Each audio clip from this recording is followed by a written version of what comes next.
Hello, this is Gary Crowley with DoItYourselfJointPainRelief.com, and this is video 1 of 5 short videos on running lower back pain, how to relieve the back pain you experience while you're running.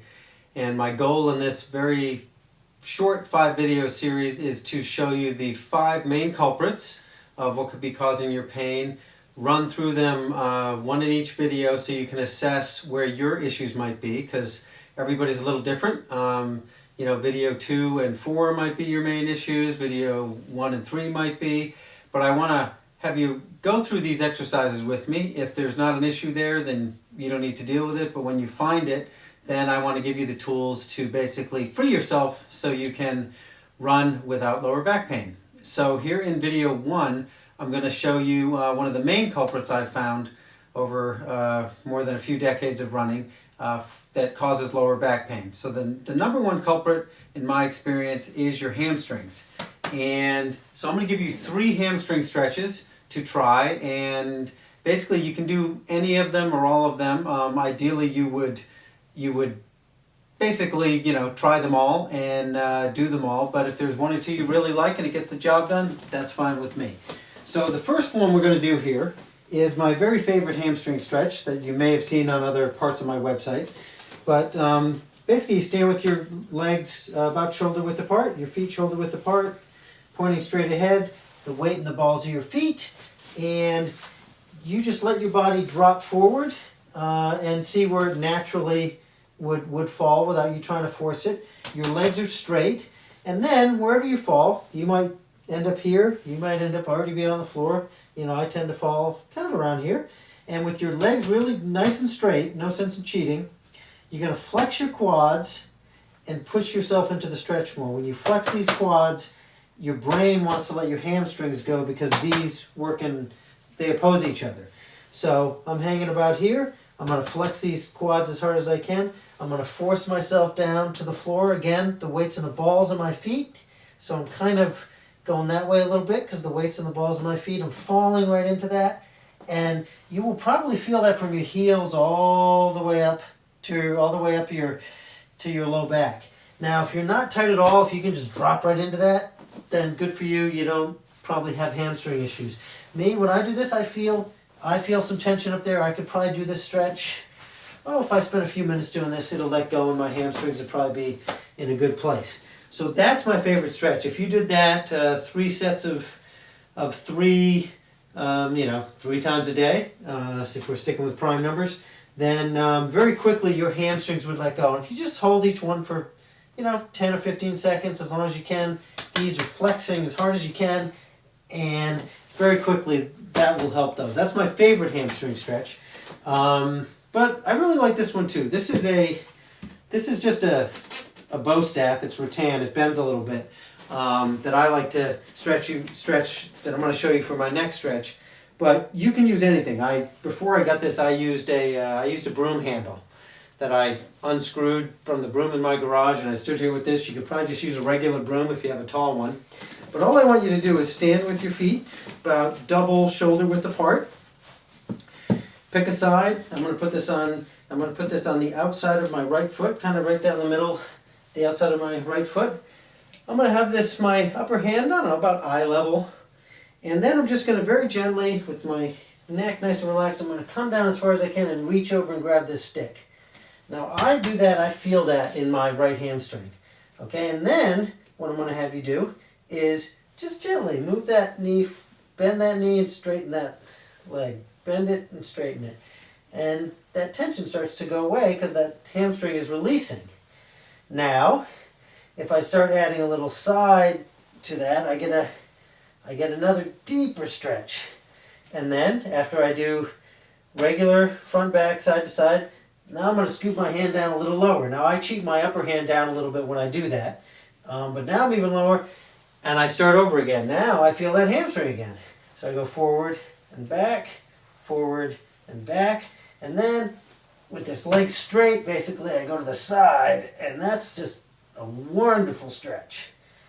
And I do that, and pretty quickly my brain realizes that I want to use that hamstring because I'm doing this dynamic kind of stretching, and it lets it go. And then if I want, I can do even more. I can go lower. But that is a fantastic stretch. Then you just repeat on the other side, do the same thing. And then the other one I like to do with this, it's warrior pose in yoga, with your, I believe it's warrior pose. Your feet basically at 90-degree angles to each other, this back foot going like that. I'm basically just turning, if I was standing like this, I'm basically just turning one foot to the side. I'm putting this stick about basically in the middle of my arch on the inside.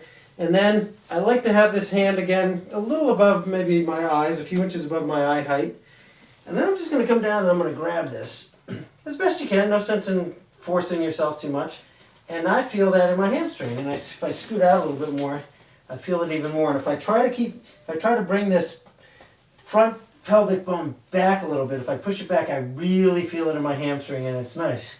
And then I just bend and straighten my leg, pull that hip back, bend and straighten my leg, pull that hip back, and you'll feel it in your hamstring. And pretty quickly, let's go.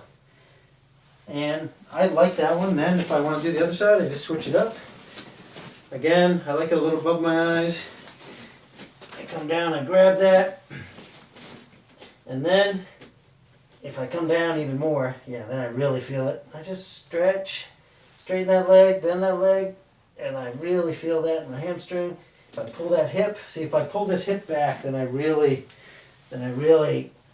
isolate that hamstring. And it's just a wonderful stretch. And again, you can do this. It doesn't have to be a fancy rattan staff. It can be basically a stick you pull off a tree. But it just gives you that leverage where you can, really focus on that hamstring. Here it gives you that little thing you're pushing into, and it really gets that hamstring. So that's the second group of hamstring stretches. And the third one, actually, is one I've just liked forever. And you just put your legs as far wide as they can go. And you just very gently, if you can grab your feet, grab your feet. If you can have to grab your leg or your pants, you do that. But you're just going to basically flex this quad, point your toes to the ceiling, and force yourself into that stretch. But again, you're flexing this to tell your hamstring to let go. I do this a little bit. I'll do maybe 2 or 3 of those. I only do it for 5-6 seconds because I'll usually do it while maybe, I don't know, I'm watching ESPN or something. I just like this. Then I come over to this side. This side's tighter. I can grab my foot here, but I feel it here more. So I'm going to really flex that and focus that. And there it goes. 2, 3, 1, 2, 3. You can come grab here. Again, you can grab here. I'll do a bunch of those. Then I'll come back here. I'll find them a little looser from doing that side. Then I come back here. I do that. So any of these stretches are great hamstring stretches. Okay, so one last thing for people trying to do this stretch. If you do find yourself having a little bit too difficult a time really accessing these hamstrings when you're in this stretch, sometimes just taking a pillow or folding up a couple towels to get your hips up maybe 4 inches, 4 or 5 inches. If you sit on something and elevate those hips and now try to do that stretch, because your pelvis is just at a little different angle, you may find it's a lot easier to get into that stretch. So that's just a little trick. And then as you get freer and all that stuff lets go, you'll probably find you can do it without that. But that's a good little trick to have in your back pocket if you need it. So any of these stretches are great hamstring stretches. And now what I want you to do is just take a minute and just try and recall, okay, how tight did my hamstrings feel in any of those stretches that we did. And if they were really tight or pretty tight in any of them, then you want to come back and visit them and really release them. But just from running through those with me, even if you weren't really that tight, you probably notice your back actually feels a little freer. And if you went out there and ran with that back, hopefully it would already be a little bit better. Okay, so that's video 1, and this will probably be the longest of the videos.